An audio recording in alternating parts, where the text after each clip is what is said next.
Hello, good morning students.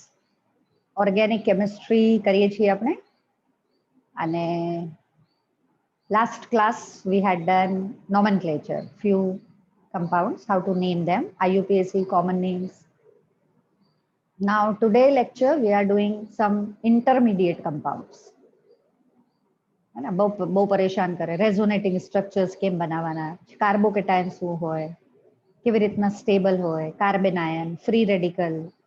Every now and then you will use these reaction intermediates.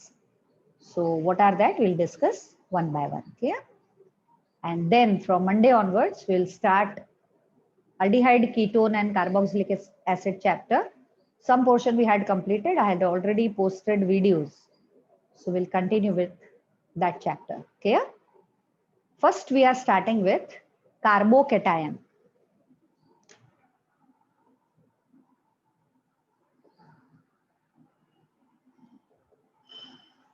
આ word તમે બહુ સાંભળતા હશો, કાર્બોકેટાયન. શું હોય carbocation? Carbon having 6 electron pair around it and a positive charge. The species having 6 electron pair around it and positive charge. That is known as carbocation. Carbocation. ये electron deficient होता है. This is electron deficient. This is reaction intermediate. Chemical reactions માં વચ્ચે form થાય. વાયા carbocation આગળ product બનતા હોય. એટલે તરત આ કોઈ પણ રિએક્ટન્ટ અથવા રિએજન્ટ સાથે રિએક્ટ કરે અને પ્રોડક્ટમાં કન્વર્ટ થાય. There are 3 types of carbocation. Second, इसका स्ट्रक्चर प्लानर होता है कार्बोकेटायन का. Planar triangular like this. 3 bond or positive charge. So what is its structure? It is planar and carbon is sp2 hybridized. In carbocation, carbon sp2 hybridized and it is planar. Now, how many types of carbocation and what is its stability? There are 3 types of carbocation. Tertiary carbocation. This is known as 3-degree carbocation because plus charge वाला जो carbon है that is connected to 3 other carbon atom. So it is tertiary carbocation. Second is secondary carbocation. This is called 2-degree carbocation because જે carbon થી positive charge attach છે એ બીજા બે carbon થી connected. So it is called secondary carbocation. This one is known as primary carbocation, 1 degree, and this is called methyl carbocation.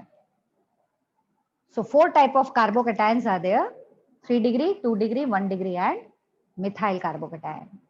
Most stable, if we see, 3 degree is most stable, then 2 degree, then 1 degree, and then methyl carbocation. This way, if we move, stability decreases. Stability decreases. Why it is less stable? Methyl carbocation, then ethyl is more stable. After that, isopropyl carbocation, that is secondary, વધારે stable. Tertiary એના કરતા બી વધારે stable. What is the reason? 2 reasons are there, and the more appropriate reason is hyperconjugation. Due to hyperconjugation. New word, hyperconjugation. You had done in 11th standard, maybe you forgot.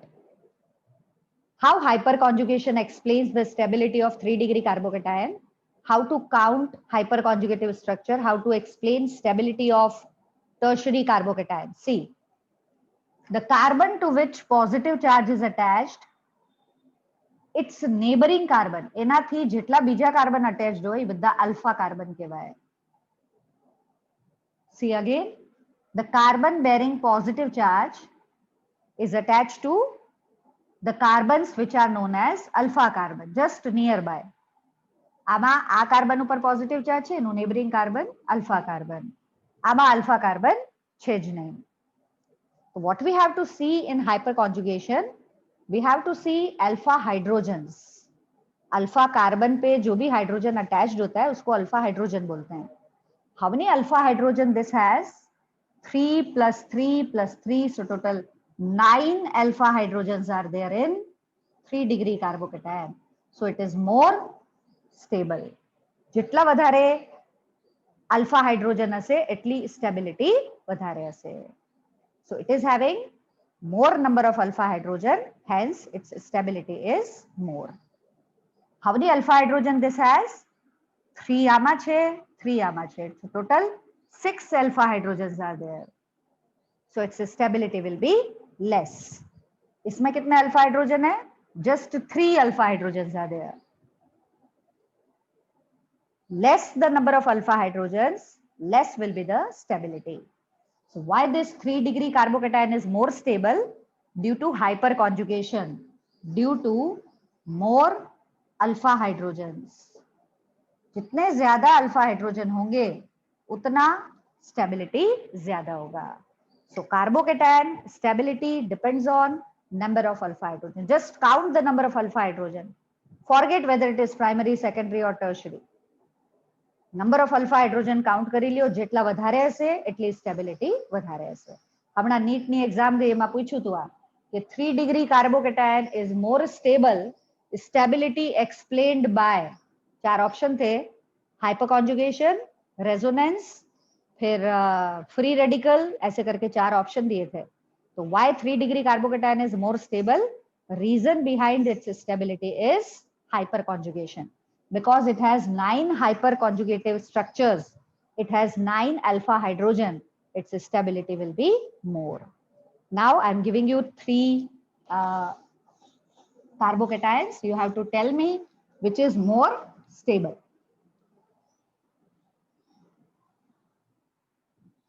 See, one is this one, CH3, CH2, C, CH3 and CH3. This is carbocation. One more, CH3, CH2, CH3, CH2 and CH3. This is also carbocation. Now we can see both are 3 degree. ये भी tertiary है, ये भी tertiary है. अब आपसे पूछे कि which is more stable. कीजिए count alpha hydrogen and tell me which is more stable.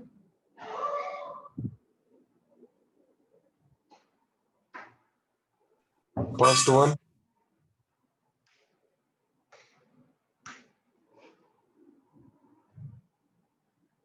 Yes, beta. Which is more stable? First one. Why first one? We have to count the number of alpha hydrogen. जो आ carbon ऊपर positive charge है એને મૂકી દો.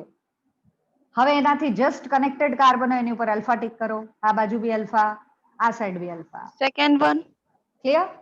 अब इसमें देखो આમાં કેટલા, આ પોઝિટિવ ચાર્જ વાળું કાર્બન મૂકી દો. બાકી બધા કાર્બન ઉપર અલ્ફા. એનું નેબરિંગ જસ્ટ અલ્ફા. એનું નીચે અલ્ફા. એનું નેબરિંગ अल्फा. अब आप अल्फा हाइड्रोजन्स काउंट कीजिए. कितने इसमें? 3, 6, 8 alpha hydrogens. In second one, how many are there? 2 plus 2, 4, 4 plus 3, 7 alpha hydrogen.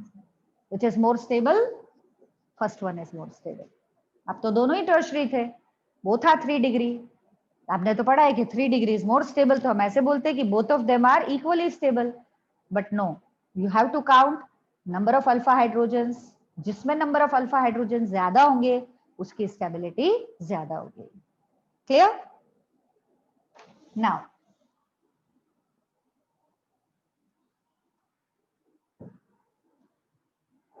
second is benzyl carbocation. This is called, yesterday I told you, benzyl, CH2 plus.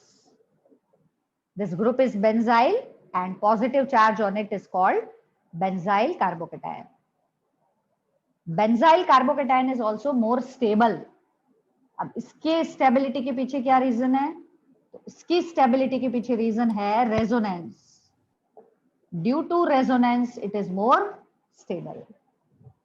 You should know how to draw resonating structures. Different aromatic compounds shows resonance, and because of resonance, there are some properties of those compounds. So we have to discuss what is resonance. You should know how to draw resonating structure. देखिए हम इसके resonating structures बनाते हैं। कैसे बनता है? ये जो डबल बॉन्ड है इसको आपको ब्रेक करना है। ये बॉन्ड यहाँ पे शिफ्ट होगा और प्लस चार्ज इस ऑर्थो पोजीशन पे शिफ्ट होगा। कैसे बनेगा देखिए, आ डबल बॉन्ड ऊपर शिफ्ट એટલે ડબલ બોન્ડ ઉપર CH2 અને આ કાર્બન ઉપર આવશે પ્લસ, કારણ કે આની પાસેથી ઇલેક્ટ્રોન વયું ગયું છે। આ ડબલ બોન્ડ વાળા ઇલેક્ટ્રોન એના બી હતા ને એના બી હતા, પણ આ ઇલેક્ટ્રોન ઉપર શિફ્ટ થઈ ગયું એટલે આ કાર્બન ઉપર ઇલેક્ટ્રોન નથી હવે, એટલે એની ઉપર કયું ચાર્જ આવે? પ્લસ। બાકીના બે એમનેમ રહેશે બોન્ડ। નેક્સ્ટ રેઝોનેટિંગ સ્ટ્રક્ચરમાં શું થશે? C, this bond will shift here and plus charge આ કાર્બન ઉપર આવી જશે। અહીંયા આવશે પ્લસ, અહીંયા બોન્ડ આ હતું જ double bond CH2। next is next resonating structure, this bond shift here and plus charge on this carbon atom, so it would be like this,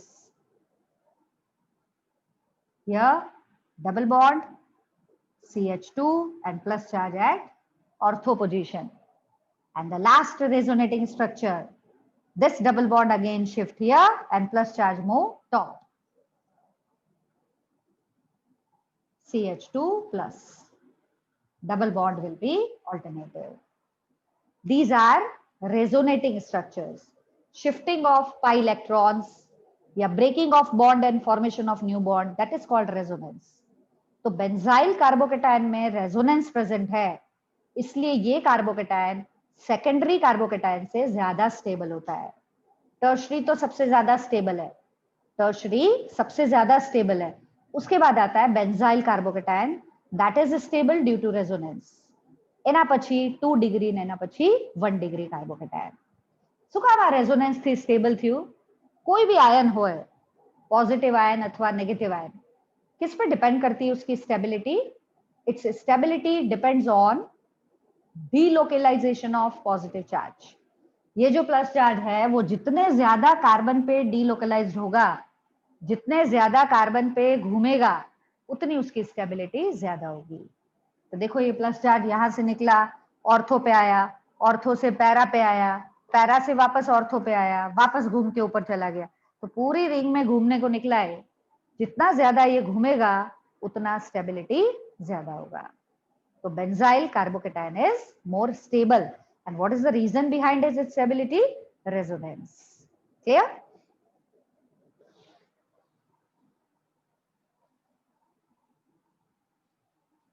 सबसे लीस्ट स्टेबल जो कार्बोकेटायन होता है वो होता है vinyl carbocation. This is called vinyl carbocation, and vinyl carbocation is least stable. Phenyl carbocation is least stable. यहीं पे plus charge अगर प्रेजेंट है इसको बोलते हैं फिनाइल कार्बोकेटायन। तो vinyl and phenyl carbocation they are least stable. ये nucleophilic substitution reactions नहीं देंगे। Haloalkane haloarene chapters में आती है न्यूक्लियोफिलिक सब्स्टिट्यूशन, ये दोनों नहीं देते क्योंकि इनके जो कार्बोकेटायन है they are least stable, we can say highly unstable, stability change नहीं, vinyl and phenyl carbocation. Clear? Now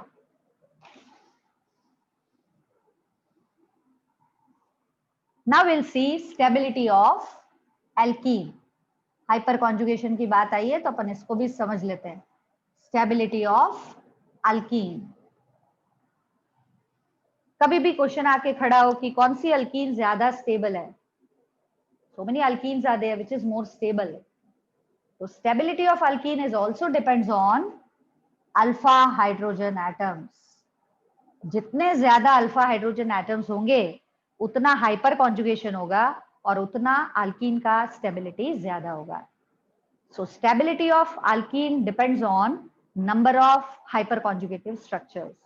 2-3 जगहों पे आपके 12th स्टैंडर्ड में केमिकल रिएक्शंस हैं। एक आप पढ़ोगे बीटा एलिमिनेशन, एक आप पढ़ोगे डिहाइड्रेशन। उन दोनों में जो प्रोडक्ट बनता है वो अल्कीन बनता है, और क्वेश्चन वो आपसे पूछता है कि इन दोनों में से ज्यादा स्टेबल अल्कीन कौन सा है, कौन सा मेजर प्रोडक्ट बनेगा। तो उस वक्त हमको पता करना पड़ेगा which alkene is more stable. Suppose 2-3 alkenes will be form. તો આમાંથી કયું વધારે સ્ટેબલ છે એ કેમ નક્કી કરવું કે કયું વધારે સ્ટેબલ? અલ્ફા હાઇડ્રોજન થી હાઇપર કોન્જુગેશન થી. એનું જ નામ સેઝેફ રૂલ છે. ક્લિયર? કેવી રીતના હવે અલ્કીનની સ્ટેબિલિટી ફાઇન્ડ આઉટ કરવાની? C, suppose we have propene. This is propene और इसके सामने हमारे पास है ethene. CH2 double bond CH2 ethene. और एक अल्कीन है ब्यूटुइन और एक अल्कीन है ब्यूट-1इन. These are different alkenes. आपसे पूछेगा इनमें से, या 4 ऑप्शन हो गए, आपसे पूछेगा इनमें से सबसे ज्यादा स्टेबल अल्कीन कौन सा है? Which is more stable alkyne? How to find out the stability? Stability find करने के लिए हमको अल्फा हाइड्रोजन्स काउंट करने पड़ेंगे. अब कैसे काउंट करते हैं alpha hydrogen, that is important. Rule बदा मगब करी लिए कि according to Saytzeff rule substituted more alkylated alkene is more stable. ये तो बुक में लखेलू है. more substituted alkene is more stable. more alkylated alkene is more stable. अब खबर જ ના પડે કે more alkylated અને more substituted alkene કોને કહેવાય. પ્રેક્ટિકલ ઇમ્પોર્ટન્સ, પ્રેક્ટિકલ યુઝ આવડવું જોઈએ. ક્લિયર? હવે એમાં કેવી રીતના ખબર પડે કે કયું અલ્કીન વધારે સ્ટેબલ? સૌથી પહેલા અલ્ફા કાર્બન કયા છે? જો અલ્ફા કાર્બન ટીક થઈ જાય એના જેટલા હાઇડ્રોજન હશે એને કહેશું alpha hydrogen. See, suppose we see this propene. Double bond जिन कार्बन से कनेक्टेड है उनको आपको छोड़ देना है. वो अल्फा नहीं है, वो तो डबल बॉन्ड कंटेनिंग कार्बन हैं. ठीक है? अब जिससे डबल बॉन्ड कनेक्टेड है उसका नेबरिंग कार्बन अल्फा होता है. Seen this butene. Carbon carbon double bond વાળા કાર્બન મૂકી દેવાના. એનાથી જસ્ટ કનેક્ટેડ કાર્બન, જો આનાથી આ કાર્બન કનેક્ટેડ છે એને અલ્ફા, આ ડબલ બોન્ડ થી અહીંયા કનેક્ટેડ છે એને અલ્ફા. સૌથી પહેલા જે બી અલ્કીન આપ્યું હોય એમાં alpha hydrogen, alpha carbon tick કરી દેવાનું. હવે આપણે ઇથીન જોઈએ તેમાં તો અલ્ફા કાર્બન છે જ નહીં. અલ્ફા કાર્બન છે જ નહીં કારણ કે બે જ કાર્બન છે ને એનાથી ડબલ બોન્ડ કનેક્ટેડ છે. इसमें ये कार्बन कार्बन डबल बॉन्ड है, उसका नेबरिंग कार्बन देखना है, उसका जस्ट नेबरिंग कार्बन है, એની બાજુવાળું નહીં પાછું, જસ્ટ જે અટેચ કાર્બન હોય એ અલ્ફા. બસ હવે અલ્ફા કાર્બન ઉપર જેટલા હાઇડ્રોજન્સ હોય એને કાઉન્ટ કરી લ્યો. આમાં કેટલા હાઇડ્રોજન છે? 2 એટલે 2 અલ્ફા હાઇડ્રોજન. આમાં એકેય નથી, 0 alpha hydrogen. How many alpha hydrogen it has? 3 + 3 6 alpha hydrogen. How many alpha hydrogen this has?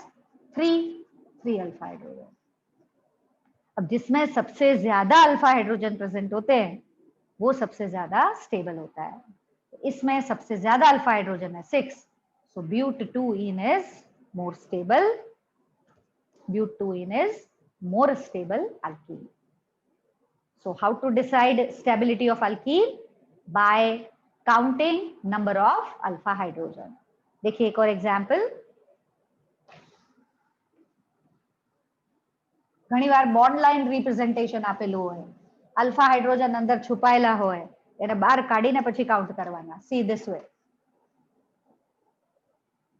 एक अल्कीन दी है ये ऐसे और एक अल्कीन दी है, पूछेगा विच इज मोर स्टेबल.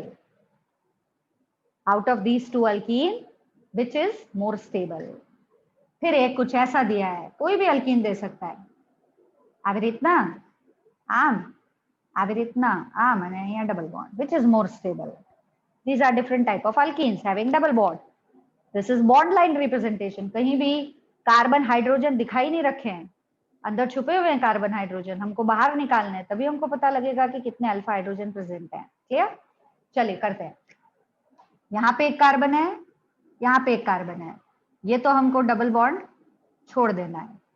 इसका जस्ट नेबरिंग कार्बन, आनु नेबरिंग कार्बन आ એટલે એને અલ્ફા ટીક કરવાનું, આનું નેબરિંગ કાર્બન આ સાઈડ એટલે એને અલ્ફા ટીક કરવાનું. હવે કેટલા હાઇડ્રોજન્સ છે એ અલ્ફા પાસે? તો જો આ કાર્બન છે, 2 बॉन्ड बनी गया છે ऑलरेडी, एक आ साइड एक आ side.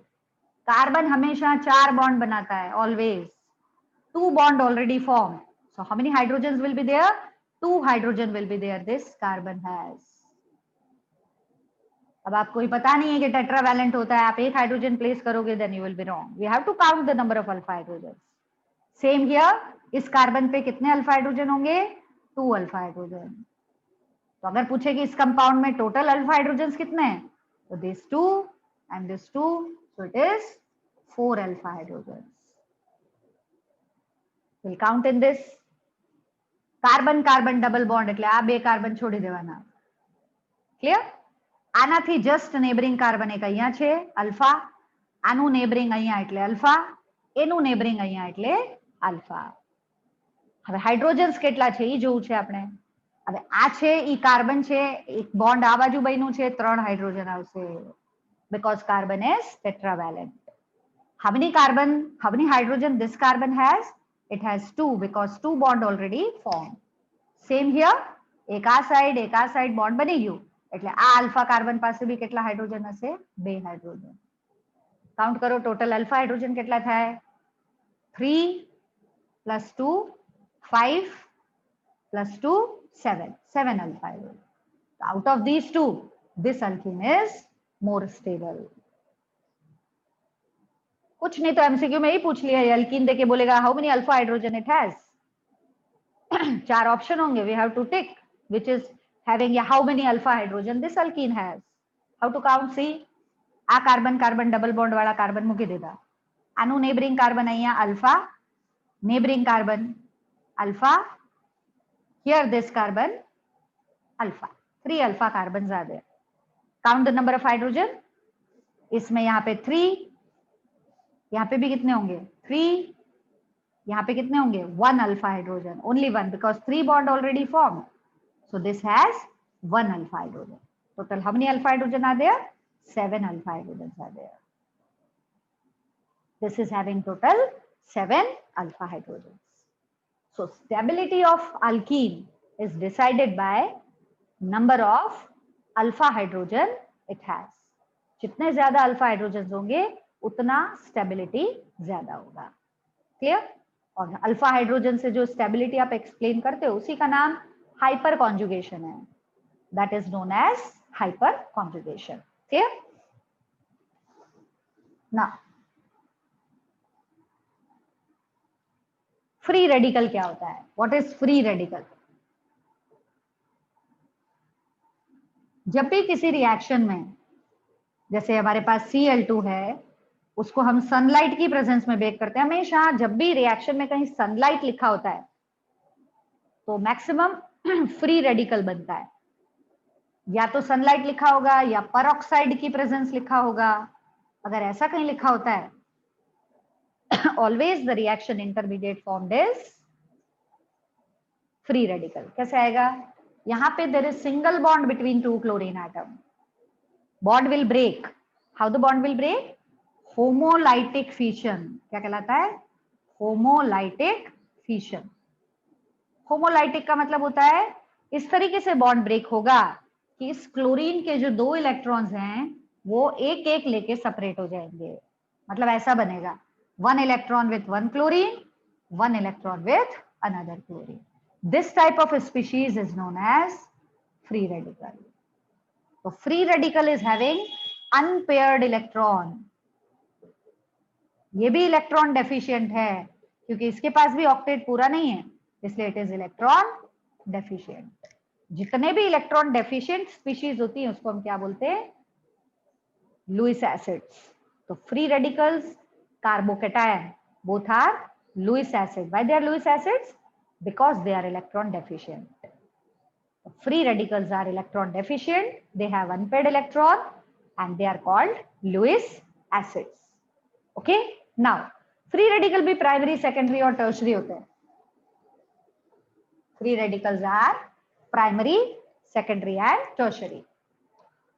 CH3, CH3, CH3 and यहाँ पे unpaired electron. This is 3 degree free radical because the carbon to which unpaired electron is there, it contains 3 carbon atoms, so it is 3 degree. It is more stable than 2 degree free radical,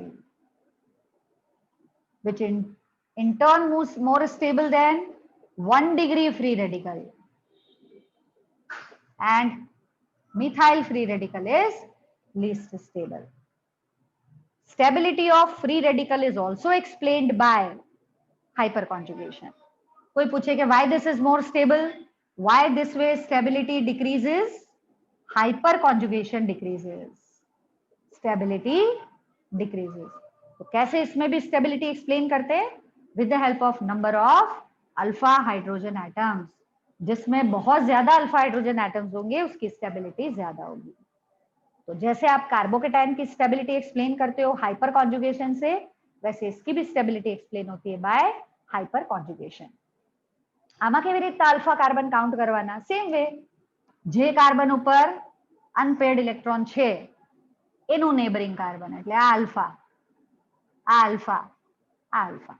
total 9 alpha hydrogen હશે. Secondary વાળામાં અહીંયા 3 છે, અહીંયા 3, 6 alpha hydrogen. Just neighbouring carbon જોવાનું. આ free radical વાળું carbon છે ને એની બાજુ વાળું કાર્બન કેટલા થયા? 3 alpha hydrogens. આમાં alpha hydrogen છે જ નહીં. Stability of alkene is also, sorry, free radical is also explained by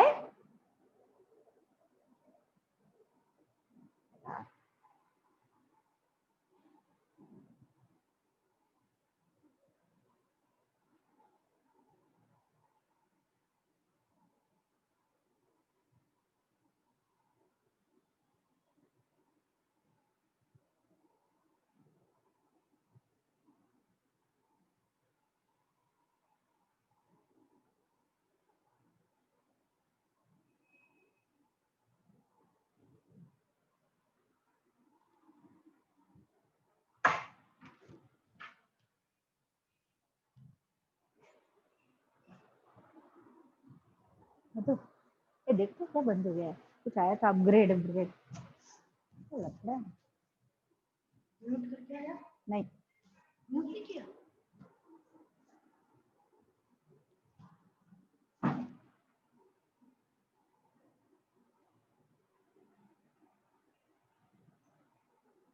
yes बेटा.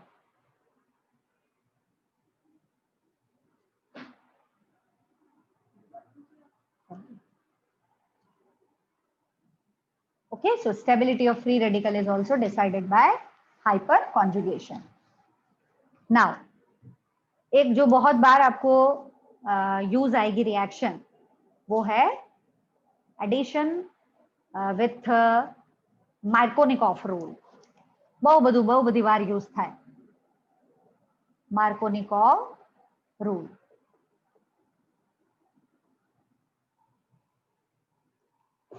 एडिशन करવું હોય ગમે ત્યારે અલ્કીન ઉપર એડિશન થાય. શેની ઉપર? આલ્કીન ઉપર. કોઈ બી રિએજન્ટ અનસિમેટ્રિકલ રિએજન્ટ એડ થશે.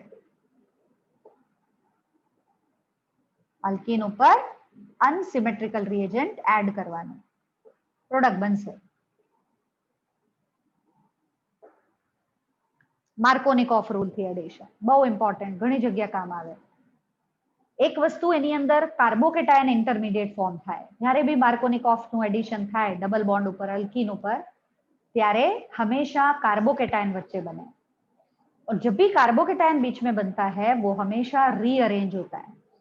तो मैं आपको 3 रीअरेंजमेंट बताती हूँ कार्बोकेटायन कैसे रीअरेंज होगा और कौन सा प्रोडक्ट फॉर्म होगा.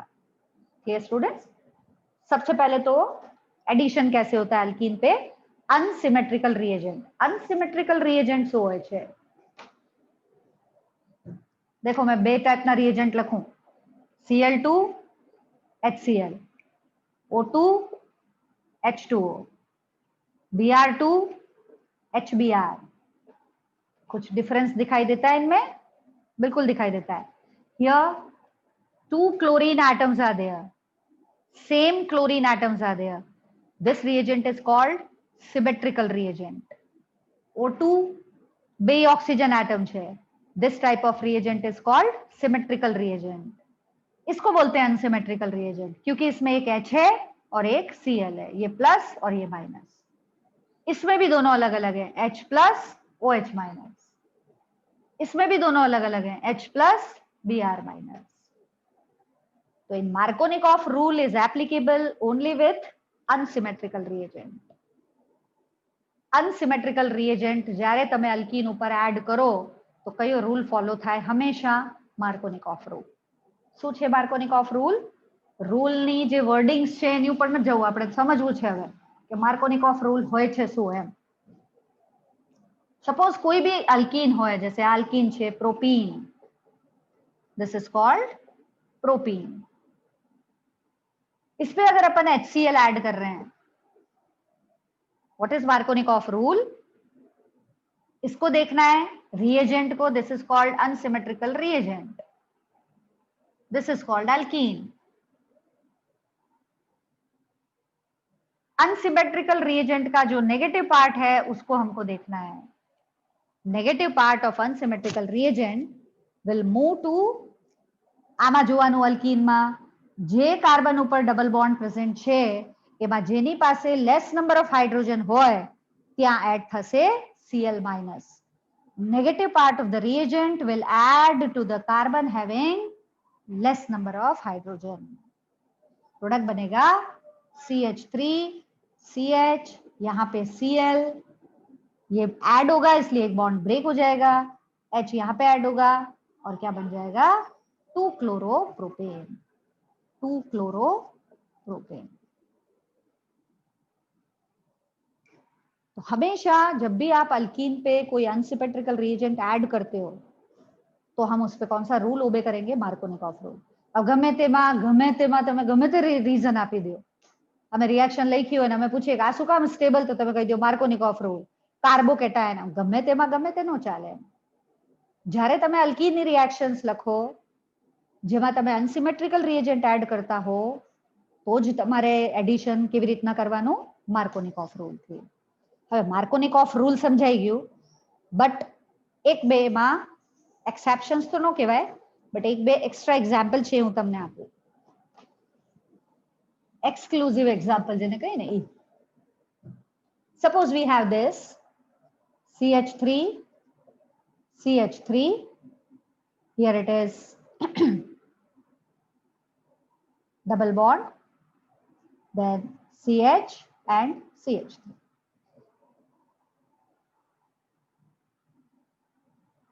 या यहाँ पे H CH double bond CH2, ये कंपाउंड है, इस पे हमको HCl ऐड करना है. क्या प्रोडक्ट फॉर्म होगा? Markovnikov रूल आपने पढ़ा है, आपको बहुत अच्छे से आता है, आपको इसका स्टेटमेंट भी बहुत अच्छे से याद है, आप अप्लाई भी बहुत अच्छे से कर सकते हो. You can tell me the answer of this question. When we add HCl to this, what is the product obtain? इसका नाम अगर आप लिखना चाहो तो 3-methyl butanene. एडिशन करना है HCl का. हमने Markovnikov रूल पढ़ा है. इन दोनों में से ये इलेक्ट्रोनेगेटिव पार्ट है, Cl नेगेटिव. डबल बॉन्ड वाले कार्बन देखने हैं हमको, ये और ये. जिसके पास कम हाइड्रोजन होंगे वहां पे Cl ऐड करना है. इसके पास एक हाइड्रोजन है, इसके पास 2 हाइड्रोजन है. Cl कहां पे ऐड होगा? इस कार्बन पे. हाइड्रोजन कहां ऐड होगा? इस कार्बन पे. क्या प्रोडक्ट बनेगा? CH3 CH, यहाँ पे CH3, यहाँ पे CH Cl और CH3. ये प्रोडक्ट बनना चाहिए 2-chloro-3-methyl butane. लेकिन आप रॉन्ग है. This will not be the correct answer for this question. नहीं बनेगा ये. क्यों नहीं बनेगा? Markovnikov रूल से तो एडिशन किया. Electronegative part of the reagent will move to the carbon having less number of hydrogen. અહીંયા 2 છે, અહીંયા 1 છે, આપણે અહીંયા Cl એડ કર્યું, અહીંયા હાઇડ્રોજન એડ કર્યું, આ પ્રોડક્ટ બનાવ્યું, પણ નો બને. શું કામ નો બને? Markovnikov રૂલ પાછળનું મેકેનિઝમ ખબર હોવી જોઈએ. એમાં સૌથી પહેલા Cl એડ નો થાય, સૌથી પહેલા એમાં એડ થાય H+. H+ પહેલા એડ થાય, इंटरमीडिएट बने कार्बोकेटायन. कार्बोकेटायन हमेशा रीअरेंज થાય અને પછી છેલ્લે પ્રોડક્ટ બને. ઈ વસ્તુ આપણે યાદ રાખવાની. શું કીધું મેં? H+ अटैक फर्स्ट, नंबर 1 बनेगा क्या? कार्बोकेटायन. जब भी कार्बोकेटायन बनता है रीअरेंज होगा, याद रखना है. ज्यादा स्टेबल अगर बनता होगा तो वो रीअरेंज होगा, रीअरेंजमेंट होगा, एट लास्ट हैलोजन अटैच होगा और प्रोडक्ट बनेगा। डायरेक्ट मार्कोनिकॉफ रूल नहीं लगाना है कि electronegative part will move to the carbon having less number of hydrogen. ये प्रोसीजर हमको फॉलो करके देखना पड़ेगा। देखते हैं प्रोसीजर फॉलो करके, देखिए H प्लस को पहले अटैक करेंगे, कार्बोकेटायन बनाते हैं, फिर देखते हैं वो कार्बोकेटायन रीअरेंज हो सकता है या नहीं। सी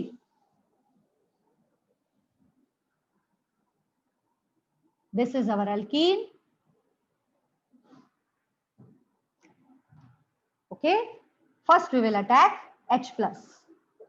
When H plus will add on it, there are two products obtained, two carbocation obtained. This can add here or this can add here. देखो कौन से दो प्रोडक्ट बनते हैं, CH3 CH CH3, यहां पे पॉजिटिव चार्ज आए, दूसरी पॉसिबिलिटी यहां पे पॉजिटिव चार्ज आए। आपकी टेक्स्ट बुक में है ये क्वेश्चन,